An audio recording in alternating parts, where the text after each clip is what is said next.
A tire manufacturer is making the margin of error in the thickness of their tires to make sure it is within safety limits.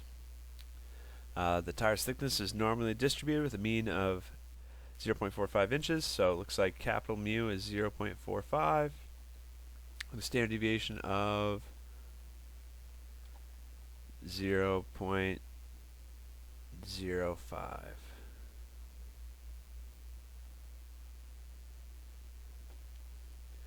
What thickness separates the lowest 5% of the means from the highest 95% in a sample size of 65 tires? So we're going to take a sample size of 65, and then they want us to figure out the lowest 5% from the highest 95%. So this is roughly a sketch of where the lowest 5% would be. And then this would be the highest 95%. So we can find a z-score to represent this cutoff. Right, a z-score for the lowest 5%. Look through the table. Remember, these are percentages, all the numbers in the center of the table. So 0.05 is 5%. Look, it's somewhere between negative 1.64 and negative 1.65.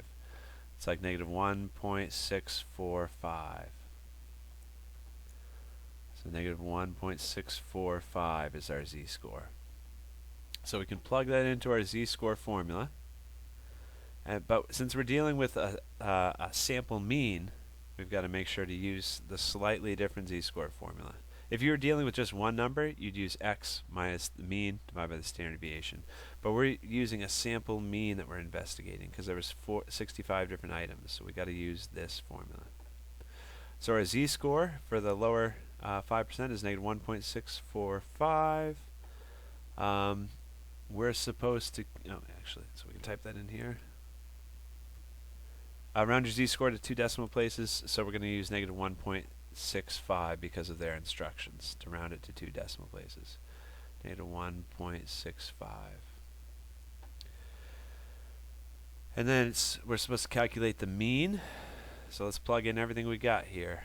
The mean, the population mean, mu, is 0.45. I don't know why I keep writing equals. There we go. Standard deviation is 0.05, and then we're dividing by the square root of 65. Let me see if I can move that. Okay. So, kind of a rough equation to look at, but we can solve it. Like, let's simplify this to just one number.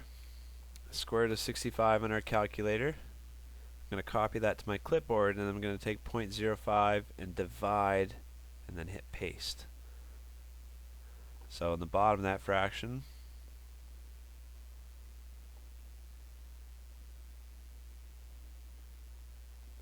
it's going to be 0.00620017. And so I'm trying to get x bar by itself. So I'm going to multiply both sides of the equation by that 0.00620017.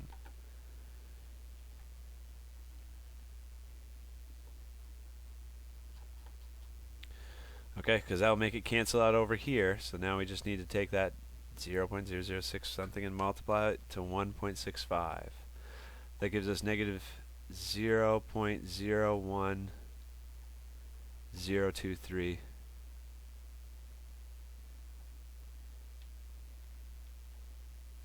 If I round.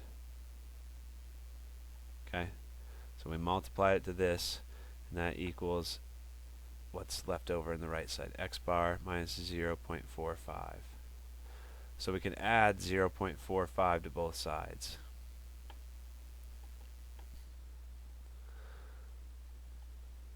So when we do that, we said this is supposed to be negative because we multiplied it to a negative number.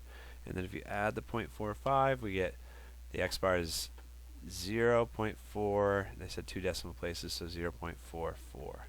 So just kind of like a yucky equation to look at just because of all the decimals, but if you stick with it, do your normal equation solving techniques, should be okay.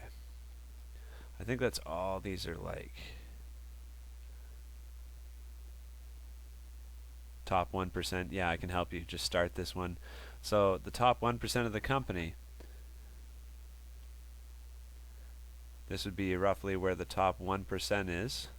So that means you want to have 99% below it. And remember, the table tells you values to the left. It tells you the probability of being less than something. So you want to find 0.99 for this problem that I just looked at.